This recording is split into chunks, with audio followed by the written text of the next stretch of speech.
Hey guys, welcome to my podcast, Life the Right Way, and thank you for watching.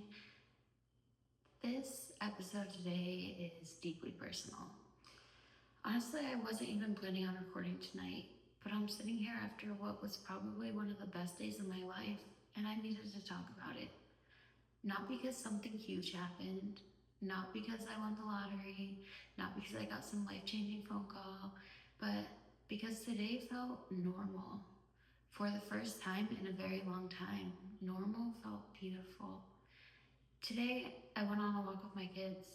We played outside on the jungle gym. We spent time by the pool. We laughed.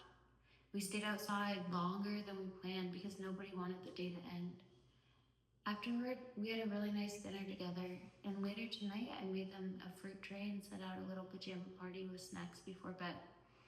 And while they sat there in their pajamas laughing and eating strawberries and watermelon and mangoes, I caught myself just watching them. Not distracted, not emotionally checked out, not trying to rush through the night. I was present, fully present.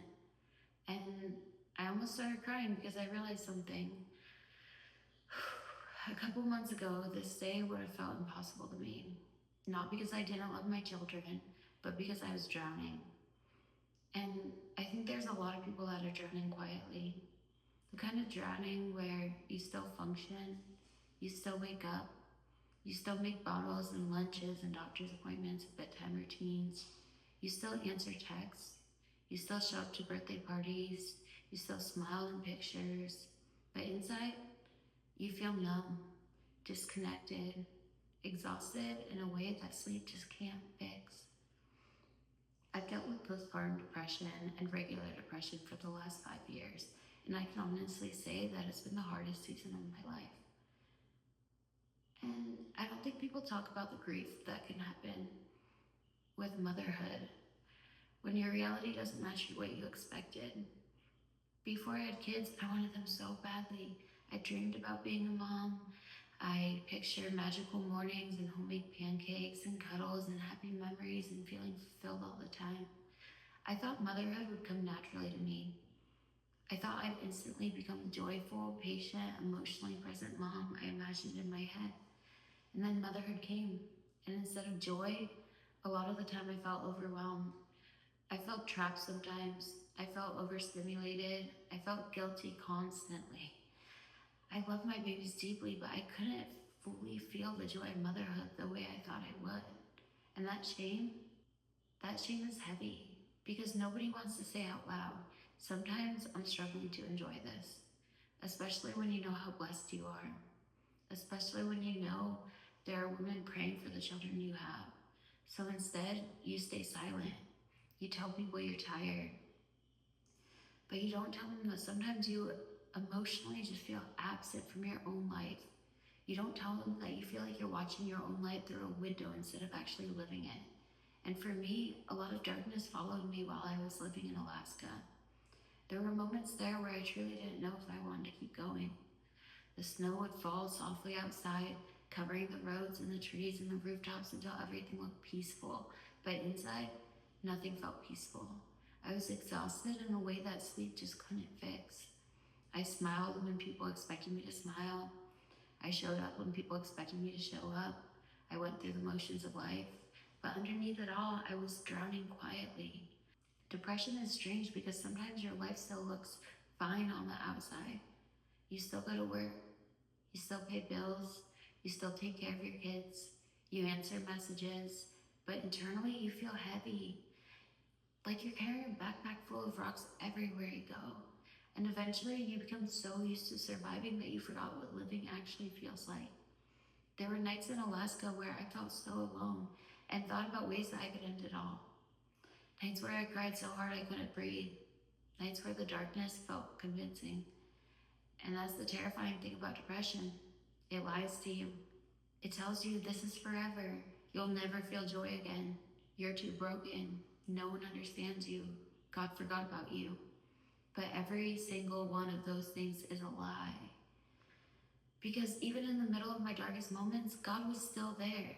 Not always in loud miracles, not always in immediate healing. Sometimes He was there in the tiniest things. a friend checking in, a sunrise after a sleepless night, a child laughing in the next room, a verse that somehow hit differently, a strength to survive one more day, the ability to get out of bed when I didn't want to. I didn't realize it then, but God was walking me through the valley instead of removing me from it immediately. And looking back now, I think that matters. Because if he had instantly fixed everything overnight, I don't know if I would have understood how deeply he was carrying me. There were so many moments when I thought I was abandoned, but really I was being sustained. Slowly, quietly, day by day. And eventually, something shifted. Not overnight, not magically, but slowly. I started listening when God told me it was time to move. Leaving Alaska felt terrifying because Alaska had been my entire world for so long. Memories were there, my routines were there, my pain was there too.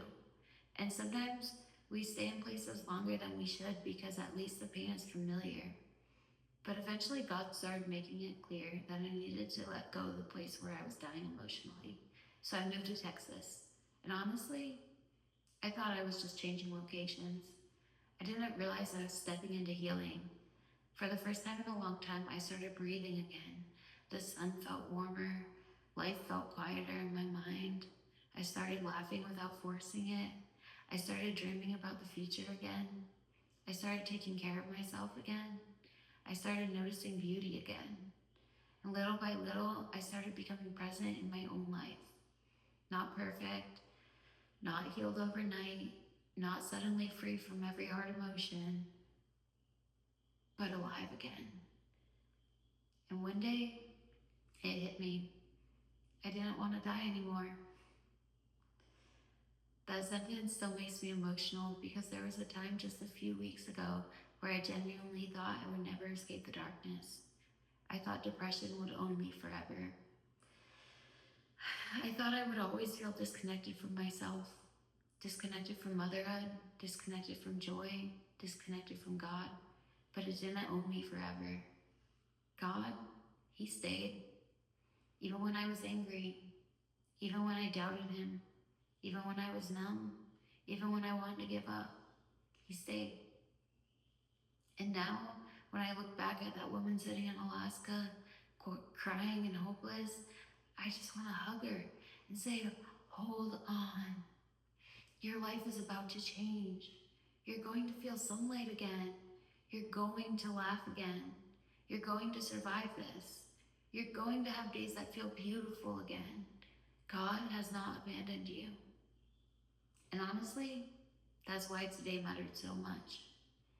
It wasn't about the walk, or the pool, or the fruit tray, or the pajama party.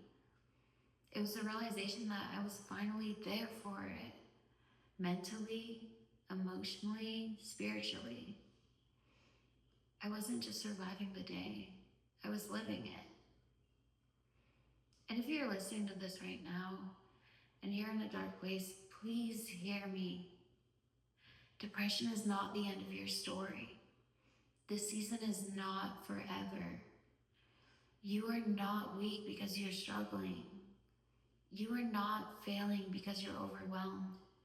You are not a burden because you're hurting. And you do not have to fight this alone. Please stay. Because one day, you might look back and realize that the chapter that almost ended your life became the chapter that completely transformed it.